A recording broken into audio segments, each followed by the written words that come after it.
So our next speaker is Adam Jones.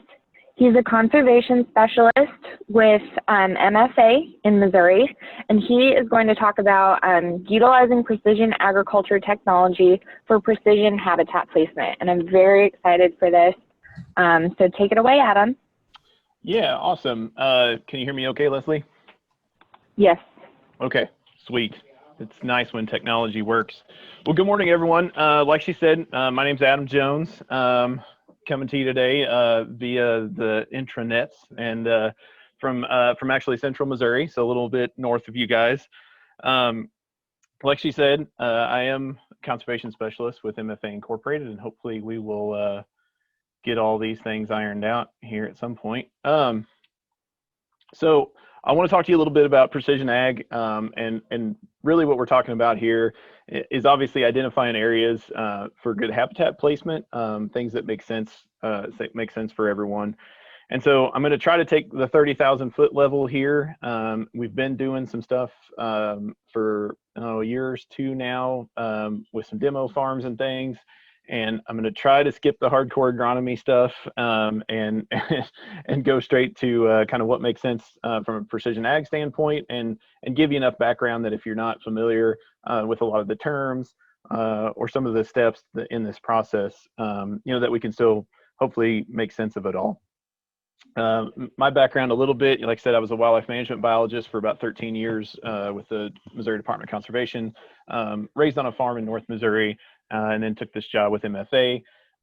Just a quick kind of synopsis of who we are, so you're not like, what is this, who is this guy work for? We are an agri-service full retail wholesale cooperative, somewhere around 30,000 member owners. We got about 130 retail locations, and we sell feed, farm supply, seed, crop protection, fertilizer, just about anything, including in that obviously is kind of the wide use or adoption of precision ag technology. And so we're going to go into some of that too. And then another general of kind of where we are and where I am. Our home office is right here in Columbia, Missouri. I'm actually from Northeast Missouri, but this is all of our retail locations as MFA Incorporated. So it kind of gives you an idea of hopefully where we are at on the landscape. And so because we're not in your home state, I'm going to talk just briefly kind of about Missouri agriculture. Primarily our row crop operations are generally anymore almost exclusively corn and soybean rotations. We do grow some wheat, and then obviously down in the boot heel, we grow some rice and some cotton, things like that. I'm not really going to cover those two crops. I'm going to cover more of the corn soybean thing. And just kind of goes to show you that, we have quite a bit of corn production, but really we're a fairly major player in the soybean production aspect of things, with producing almost 6% of the nation's soybean production. We also have a large cattle presence, especially kind of in the mid and southern aspects of the state. And this data really here doesn't do us a whole lot of justice. It puts us number 6. A lot of these Texas, Nebraska, Kansas cows are in feedlots. That's not really happening in Missouri. We are primarily a cow-calf state as a supplier to some of those Western feedlots. So our numbers from an acre standpoint, not necessarily an animal number standpoint, we're actually a fairly significant livestock producer.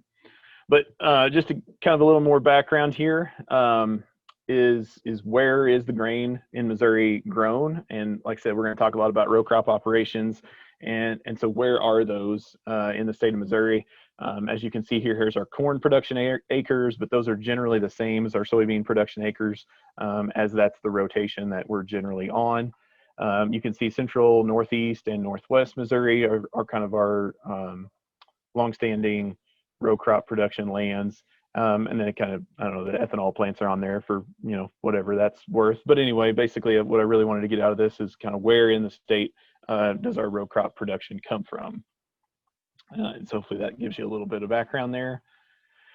And then, we kind of all know, and I don't think I have to put this kind of stuff in there for most of you guys, which is fine, but just to kind of make the jump that, yes, a lot of our pollinator declines and species habitat declines, whether or not that is caused by agriculture they are occurring at the same time on the same landscape, right? So again, you can see our North Missouri stuff where we're losing species, losing bee abundance, those kind of things. Again, quail, birds, pretty much across the board in some instances, and there's a multitude of reasons for that. But that's kind of where I want to go with we can make this an uplifting presentation by starting off with a whole bunch of downward trending graphs and then talk about how we can fix it, right? So that's always the angle I like to take on things, and so that's kind of what we're going to do today. But one thing, the first thing that usually comes up after you show graphs like that, or it's like, oh well, that modern agriculture is just ruining everything, right? We should just go back to the way things were back in the day when everybody had 5 kids on the farm, and things were just all good and hunky-dory, right? Yeah, that's just really not true. And so as much as we want to try to blame modernization and a lot of things for some of the species decline that we see in agricultural landscapes,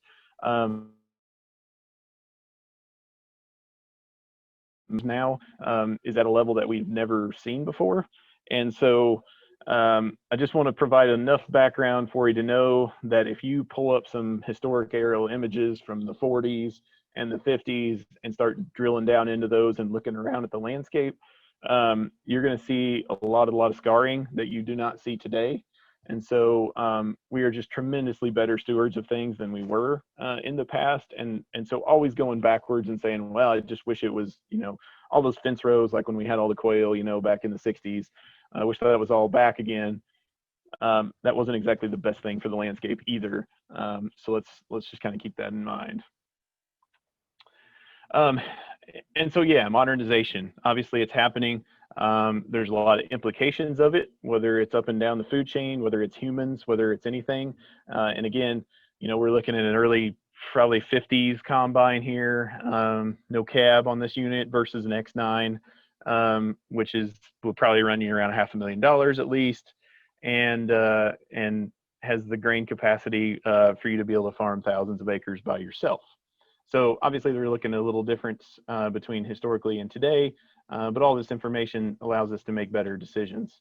And like I said, I mean, these kind of things have implications on Missouri's landscape that go beyond wildlife habitat, right? So if we remember that graph of what I showed you, kind of where grain production in the state of Missouri was happening, take a look at that versus our population trends. And you'll notice that it actually lines up pretty stinking well. So, like I said, I'm from up here in Northeast Missouri, since 1910 or 1900, actually, just very consistently declining populations in a lot of these very hardcore row crop agriculture counties. And that's just because we don't need a whole ton of people anymore to raise row crops. And you can see what that's kind of done to our landscape. And I don't know, maybe parts of Arkansas look just like this. I'm not exactly sure, but you can see more of the urban areas, like here's Columbia and Boone County, obviously the St. Louis metro area, the Kansas City metro area. You can see Interstate 44 show up on the population map. So there's a lot of things that play kind of in society. And if we tried to go back to well, everybody just needs to have farm 400 acres, there are not enough people left in North Missouri to actually farm that landscape if that's the system we had. So it's just, again, we're dealt with what we're dealt with, and we manage appropriately. So what are the effects of that? Obviously, removal of a lot of fence rows, removal of a lot of some more edge habitat that may have been a boundary between the two farms, but now this guy farms the whole thing. So we're just going to take some of this out and make it easier to farm. It's hard to blame somebody for that, but we know that has implications from a habitat standpoint. And then where are we going? It's like, well, the ingestion of big data and information and guiding our decisions is not going to stop with the X9 combine or anything, with any cool new toy that comes out to the market.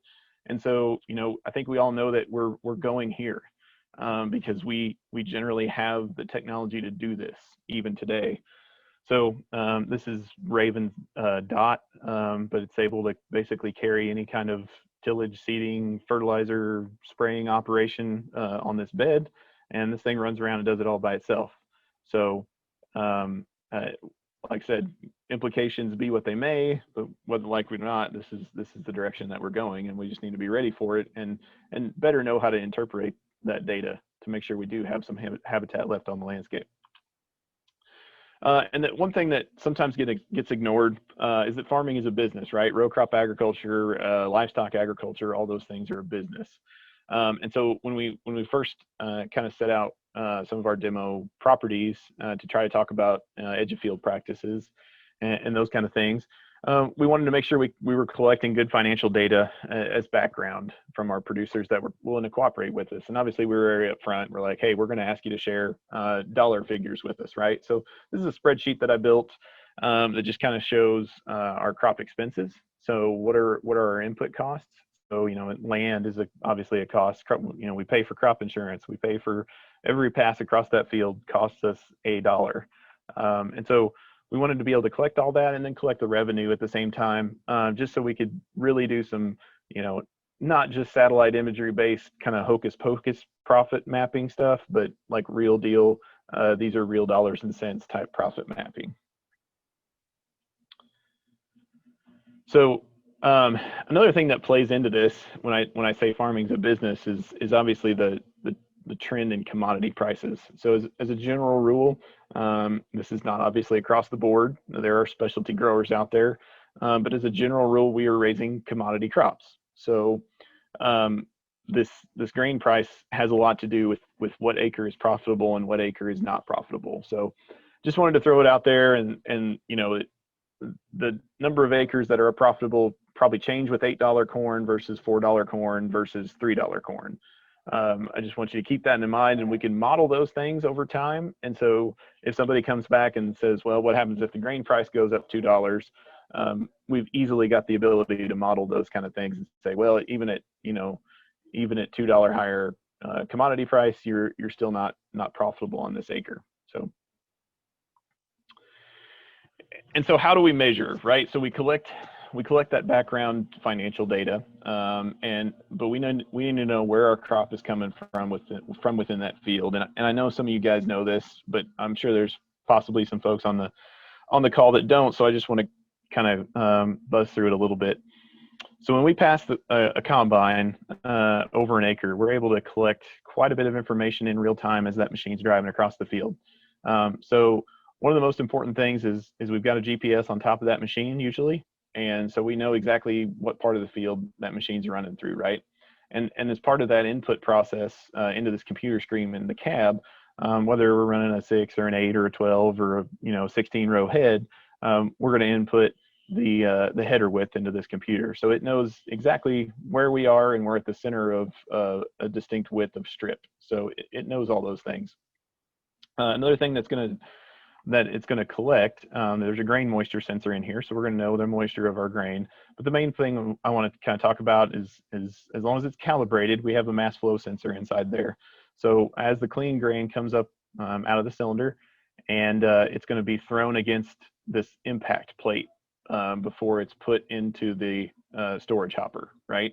So the degree of grain hitting that impact plate is going to tell us how much grain is running through that machine. So this sensor can, as long as it's calibrated correctly, again, can tell us if we're driving through 200 bushel corn, 100 bushel corn, 105, 104. Hopefully you guys have had a little experience with yield monitors, but that's essentially how it works. And so it's the combination of all those things, and then we can put it on a digital readout and actually log that data, and even account for the lag time it takes from the grain to get into the head before it hits the impact sensor, so we can adjust that flow delay is what it's called, and place that machine exactly where it was for a certain crop yield. So now we're going to kind of get into the fun stuff, or at least pouring through some of this data, and I hope we have time to cover most of this. But so kind of what we've lined up in the state of Missouri is we've got a few growers across the state that have, like I said before, passed a lot of information off to us, and so this is raw yield data. And so after it comes out of a combine, you can literally see the different passes across this field. And so if we look at the scale over here on the right side versus the scale on the left, we can see that these green areas, this was soybeans, we were running, this is 2019, so last crop year. We had from 65 to 88 bushel soybeans, in these smaller areas, you can see our yield was a little bit different. Okay, so this is not super new technology. It's been around for a while. It's just, how do we turn this into good decisions that can be made by the grower rather than just him wrapping up, looking at the last data file and saying, well, my field average 48. That's not the greatest, but for 2019 when we were super wet, it'll work. And then we move on to the next crop year, right? So how do we drill down and look at this a little bit more? And so here's another field that we had. This is, I don't know if I said or not, that soybean field I just showed you was from Northeast Missouri. This one's from Northwest Missouri, but similar thing here. This is corn yield data, but as you can see, and it doesn't show up the greatest here without me being able to actually spin it around and show you, but this actually does show up in 3D, so we can see the hill position of the combine. So you can see these terraces as you're going down the hill. So this is bottom, this is the top. But again, you can see what's going on here with corn yield. Again, our average is 170 bushel corn, not terrible at all, right? But we can see that that's coming from different parts of the field. And so we can see there's a couple areas over here going on. This was probably too much clearing back in the day whenever this field was cleared. This is probably historic erosion. You can see these grassback terraces here. So we got a pretty steep slope over here. And then obviously we've got some edge effect going on over here on the side of our field. And you can see that a lot of our crop is coming from here, here, and kind of some of these ridge tops, not from the field evenly as a whole. And then we can actually, the garbage in, garbage out, right? So the more data that we can compile, kind of the better decisions that we can make. And so this is spatial trends from that same exact field in Northwest Missouri. So spatial trends, every year this field was corn. Between 2008 and 2018, the computer will average all those yields across and tell you what % of field average it was. Hopefully that makes sense. But basically this dark green here is consistently over 125% of yield average, or of the field average as a whole. And then some of these red areas are significant, consistently less than 75% of whatever the field average was. So it basically kind of blends that out, takes some of the year-to-year noise out of things if something happens. But the more data that we have to collect, obviously the better decisions that we can make. And so we're going to go back to this field. Like I said, this was in Northeast Missouri, a soybean field. And I'm going to show you the profit map from this field, but I just wanted to kind of bring you back home here so you know what you're looking at in this next slide. And so we were able to model this with the financial input data. We knew what grain price he got. We knew the FSA payments that were received, all those kind of things. And so we were able to actually kind of turn that into a profit modeled surface. And so we can take the noise out of the yield data, just because, we know at some points maybe he stopped, maybe, out here to take a drink of coffee or take a phone call or something like that. And it may leave some noise in our yield data. But if we model those as a surface, we can take some of that out of there. And so from here you can see, and over here you're going to see the legend of actual net profit. So you can see this darker green area here. We're looking at, I believe that's the $200 to $240 an acre of actual net profit from that acre, versus some of these dark red areas where we actually for sure significantly lost money on production. So hopefully that, this to a grower is an extremely valuable tool. It's just a matter of getting the data to cooperate and getting it put in this format. And so now we can see that there are lots of places on this field where we can install some edge of field practices and probably make more money off of this crop field as a whole.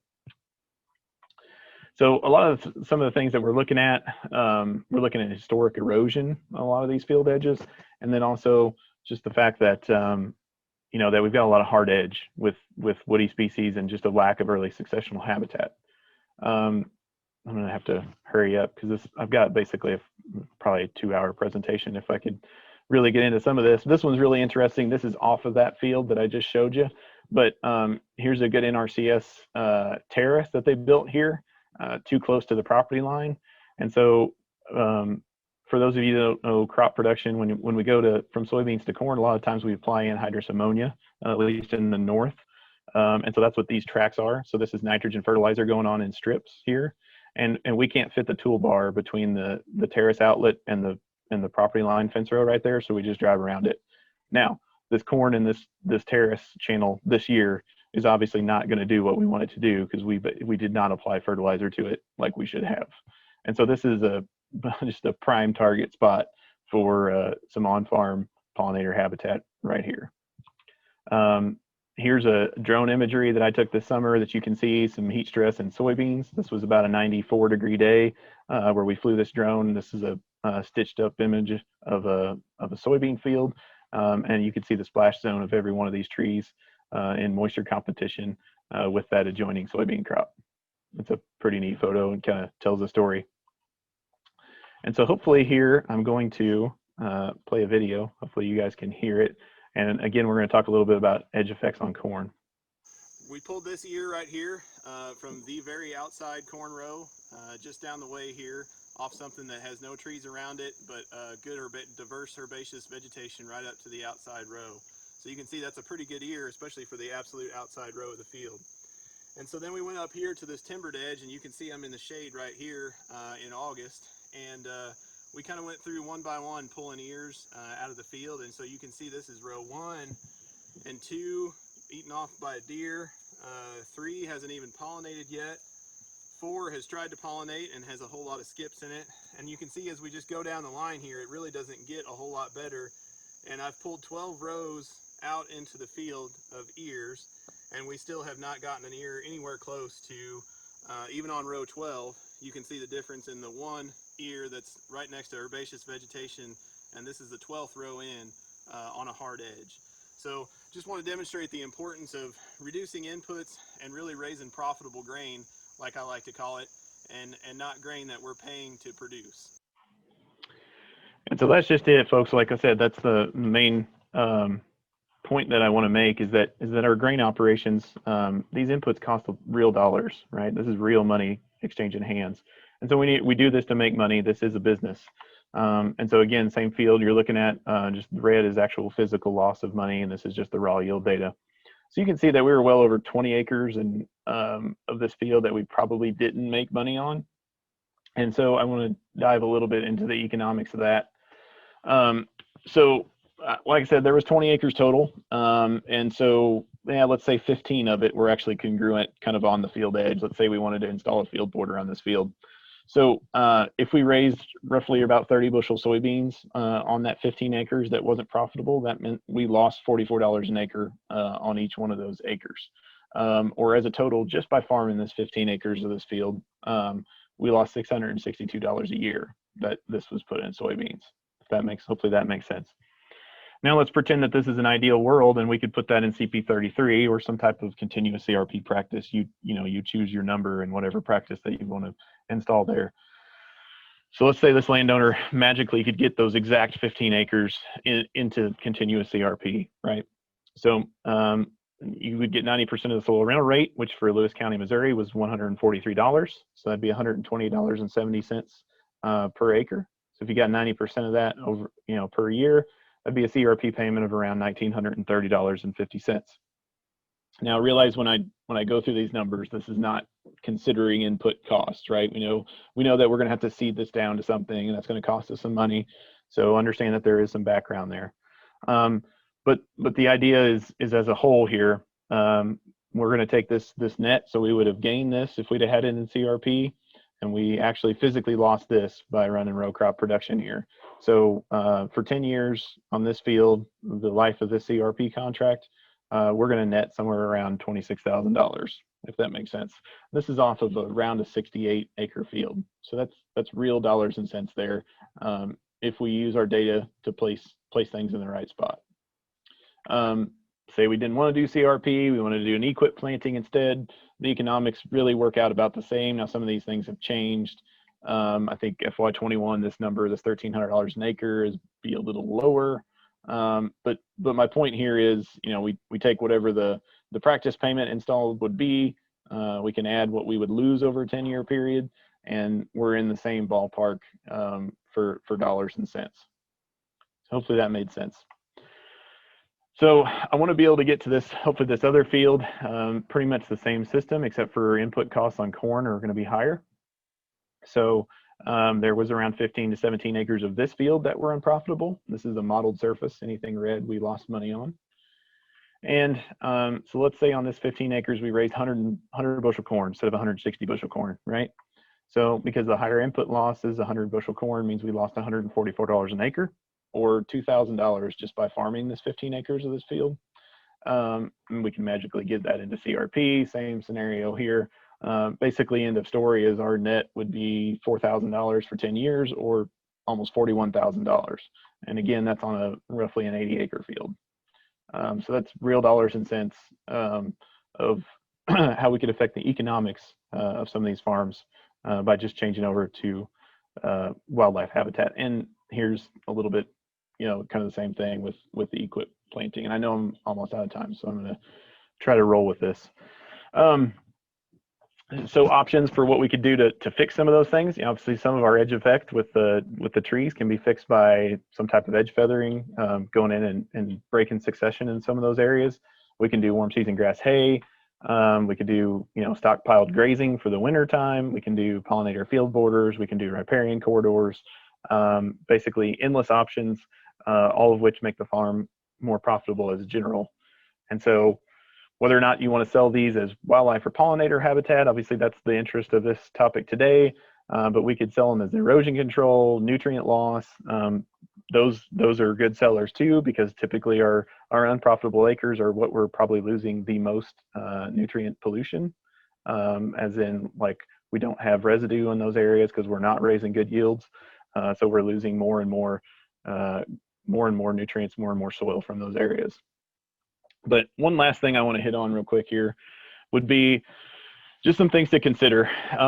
And so a lot of our programmatic things are made to be nice big squares.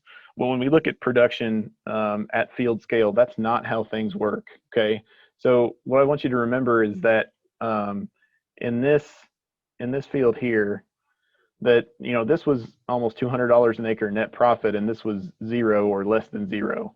Now those are pretty close I mean, that's probably 50-yard span right there. So we need to be accurate, and we need to be flexible in what we allow growers to enroll in our programs. And this is just me on my soapbox talking big picture here, right? So we don't want to force this guy to put a 60-foot buffer around his entire field.